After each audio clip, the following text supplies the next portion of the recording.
That avalanche reported about 9:30 yesterday morning swept up 4 people, killing 1 man and injuring another. We have team coverage on the avalanche for you from the air with KCRA 3's Brian Hickey and Live Copter 3 and Melanie Wingo on the ground at Palisades Tahoe. Let's begin with KCRA 3's Brian Hickey, who, Brian, we know you are an experienced skier and very familiar with Palisades Tahoe and this particular run where this happened, right, Brian? Yeah, and KT22, one of our favorite runs in all of the Sierra. It's a legendary ski lift here at Palisades Tahoe and in the Olympic Valley. We'll take you outside right now to Live Copter 3 for our first look here at the terrain where this slide was triggered. So right now you are looking at the top of KT22 chairlift. Just to the left of that is a cliff band known as McConkey's.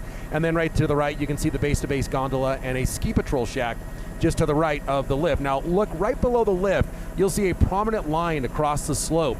That is what is called a crown. That's where an avalanche fractures off a slab and then begins to slide.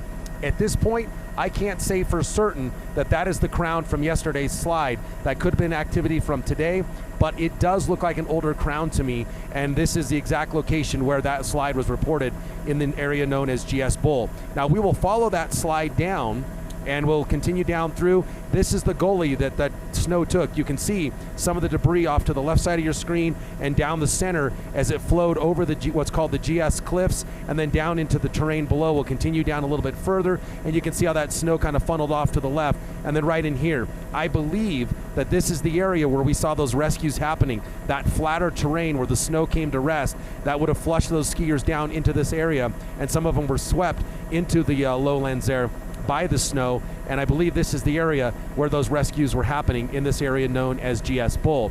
Now, Dami, our photographer, we can widen back out. We've also seen some new avalanche activity today.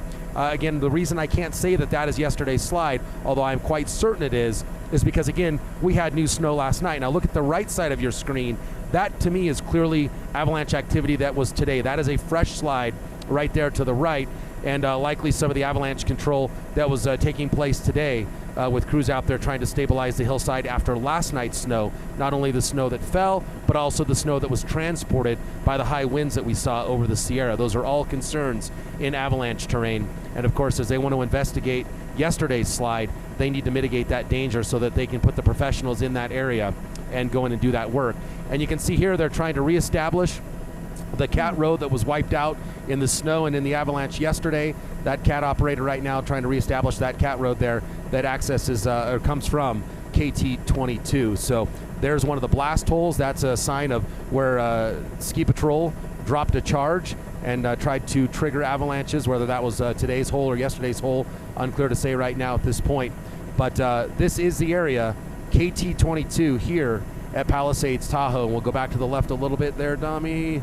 And that is, again, the GS Bowl, where yesterday's fatal avalanche took place. Back to you. Brian, that's such a good explanation and amazing to be able to see this exclusively live on Live Copter 3. Was there anything, Brian, in all of your experience that would have given skiers or snowboarders a heads up that something like this could possibly happen? I know it was cleared to open, not long before the avalanche happened, but for yourself, was there anything that maybe you would have seen?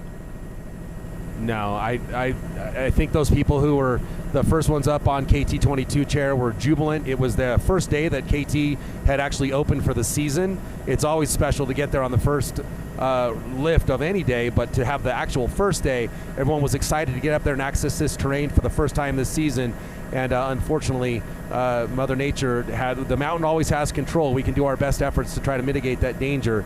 But again, on a powder day, you just kind of have to be careful. The professionals here at Palisades are among the best when it comes to avalanche control. A large part of this mountain, and especially the Alpine Meadows side of the mountain, are all considered avalanche terrain, and they are some of the best at controlling that hazard.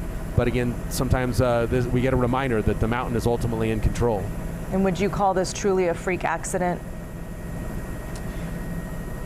I would think so, because this is a prominent area. It's something they're going to go back and investigate.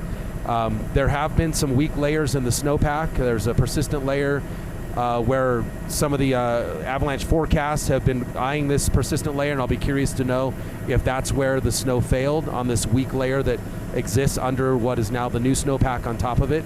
So that is something we'll be looking at. But they've gotten very good at forecasting avalanches.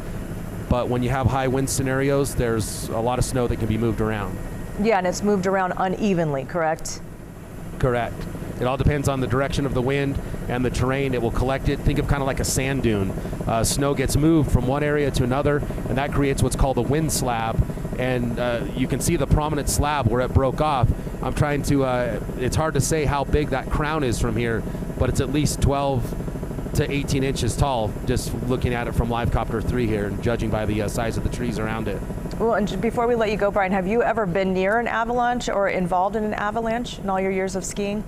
I've actually personally been caught in an inbounds avalanche.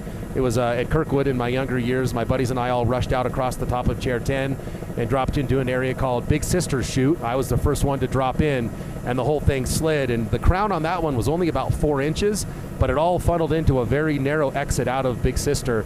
And so what was 4 inches of snow then funneled into chest-high snow. And luckily I wasn't buried, but certainly sucked a lot of snow and powder into my lungs that had me gagging for a while, but certainly could have been far worse. Oh yeah, that's such a scary situation.